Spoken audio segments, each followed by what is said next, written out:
Hi, welcome to the Ruby Tuesday. Cinema is gone, Scorsese said. The cinema I grew up with and that I'm making, it's gone. And with that cherry quote, today we are asking and hopefully kind of answering the question, is the cinema experience dead or dying? I'm Gemma and this bearded man is Ruben. You might be asking yourself, why is this even a topic or a question? Surely by the money that films are making, it's apparent that cinema is stronger than ever. And at a glance, you would be right. Both the Beauty and the Beast remake and the Fast and Furious 8 made over $1 billion worldwide. Bonjour! Bonjour! Bonjour! Bonjour! Bonjour! Surely that proves that cinema is alive and kicking. Well, we have been perusing the internet and have come across some interesting info regarding this whole question. In 2003, the average ticket price was around £5 or dollars, depending on where you hail from and where you bought your tickets from. But that's the average. Interestingly, the box office takings was around 13 billion, give or take a nugget. Skip to 2015, 16 and 17 and the money tells a very different story. In 2015 the takings were around 11.5 billion, in 2016 11.2 and now in 2017 up until the beginning of September just 7.3 billion. Okay, so we still have 4 months left and have a few big hitters left to bring that number up.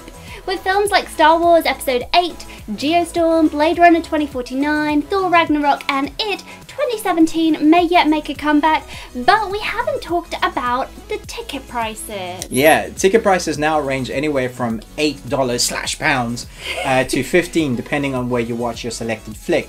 Some very smart people with math know-how have estimated that 2017 will just breach 11 billion by the end of the year. So taking into account the rise of the prices and the lowering of overall take-ins must equal less bottoms in seats. So what is it? Why is this happening? Is it just that the prices of tickets have gone up? Are times tougher and people are just not going out? That they're going out less and less? Singularities in space-time then. And conventional number theory. Well, it could actually be just money when it comes down to it. This is a part of our feature where we start sounding like old people, saying things like, I remember back in my day. When he was a young warthog. When you could go to the cinema and get a fizzy drink and a popcorn for under $5, whatever your currency is. But the simple fact is, if Ruben here takes his 2 boys and wife to the cinema, gets popcorn and a drink, he is looking at £60, and that is an underestimation. Mostly.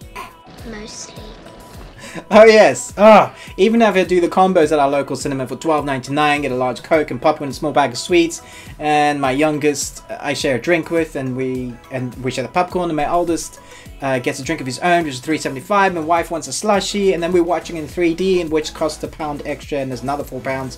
And then someone wants a hot dog, which is $4.50. That's £30 before we even get our tickets. Never mind the parking, and you can forget dinner and a movie. That's crazy, but I think that reflects mostly how the rest of the world does cinema.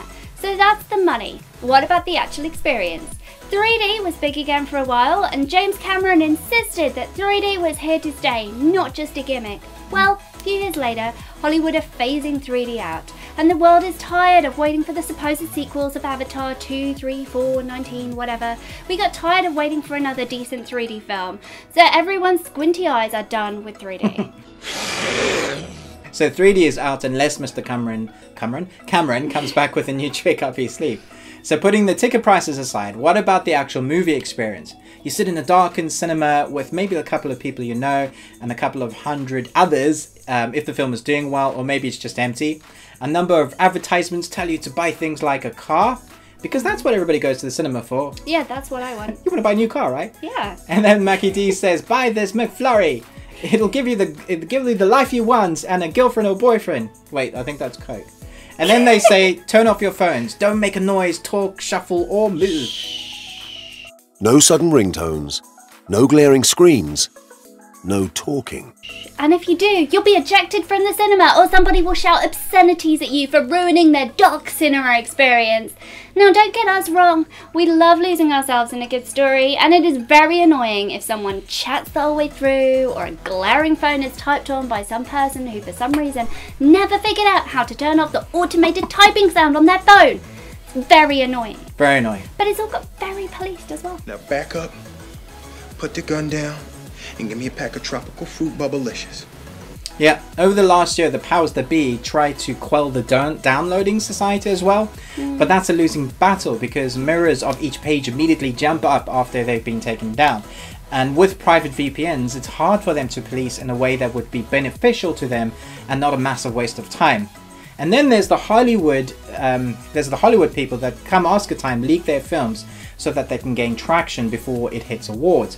At least of the last 6 years, massive films are leaked. And not just one or two, loads like Moonlight, La La Land, Lion were all among the films leaked for the Oscars in 2016. So on average there are around 600 films released a year. In fact 2017 has estimated to have 742 come year's end, and around 60 of those are considered big budget, must be seen at a cinema. So a family of 4 like Rubens will spend around £1,200 if they see only 20 of those 60 in a year, which is why we think a lot of people no longer go to the cinema. There are a lot less bums in seats now. In fact, there have been a few suggestions and even a couple of trials where people are able to pay a premium like £50 to have a stream of a film for 24 hours the same day as it's released at the cinema. Before you shout at me and say, hey, that's not the average price of a cinema ticket, think about it. You invite 4 or 5 friends to sit around your 50 or 50-inch TV or maybe a projector screen, because let's face it, the average 2.0 family now has 1 screen or 2. Everyone pitches in £10 to £15, which covers the price of the film, pizza and goodies from your local store. You can chat and moan about the film or sit in silence depending on the type of friends you have, in the comfort of your own home and a comfy chair. You can pause when you need a pee or a tea, which leads us to even smaller screens like streaming services like Netflix, Amazon, Hulu, many more. Let me 2, 3, 4, 5, 6. It could be argued that films that have gone to the cinema have repeatedly disappointed us. And with price in mind, people prefer what streaming services have to offer instead. This year alone has seen films that were expected to be amazing and definitely make bank. Instead, they flopped. Valerian, The Dark Tower, King Arthur, A Cure for Wellness, Power Rangers, Ghost in the Shell, all these and much more are considered flops in their takings. Aye, aye, aye. Never mind what you thought of them. I could have told them Power Rangers was going to be a flop. Then there's TV, which seems to be better than a lot of the films we are getting. Game of Thrones, The Walking Dead, Netflix, Marvel series and the original films. Even the big stars are doing streaming films. Brad Pitt recently did War Machine with Netflix, and Will Smith is in an upcoming film with Netflix as well. Stolen Toyota Corolla. Stranger Things hit 13 million views in 30 days. The Walking Dead has an average viewership of 17 million per episode, which is higher than The Big Bang Theory and Game of Thrones. A recent poll done in the UK showed that 76% prefer watching a film from their mobile screen devices than going to the cinema. And then we have the other end of the stubborn scale, where we have brilliant directors like Christopher Nolan, who even refuse to do digital and still films films on film. So we come back to our question, is the cinema experience dead or dying? Well, the figures do suggest that it's definitely going that way, and with streaming services like Netflix and Amazon constantly raising the bar, a cinema does look like it's in trouble. Yeah. What's for definite is that they need to look at their business model. What was once an outing for the family is now an expensive worry. The worry that you may be paying for a rubbish film and have wasted your time and money. Yeah. Or that you may have forgotten to switch your phone off, accidentally hit the button that illuminates your screen, and then you get ejected and that one person who's had a bad day and you just push them over the edge. Nope. We vote for staying at home. Mostly. It looks like so does a lot of the public. Cinema mainly is pretty bad. A recent quote from Ridley Scott. Ridley Scott. The man that brought us films like Alien, Blade Runner and The Martian. He and Scorsese share the same view that franchise films like the superhero universes and others are partly to blame for the lack of original content, and thus less and less butts hits the seats. Scorsese feels that our current technology of everybody having a screen in their hands has made the cinema a thing that is mundane and no longer special. He said that it used to be a spectacle and a great day out.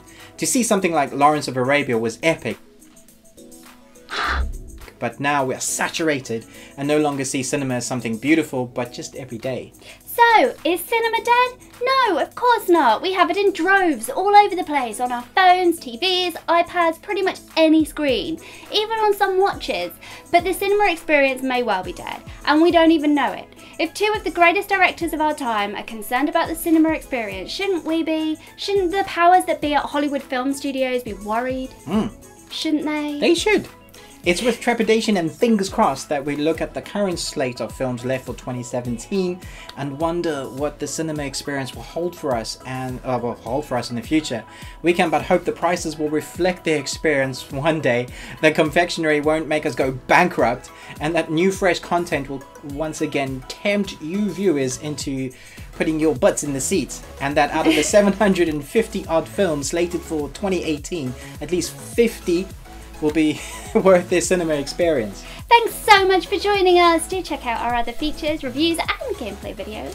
Do let us know what you think about the current cinema experience below in the comments. We do love to chat with you in the comments. And a special thanks to those who are new to the Ruby Tuesday. Thank you.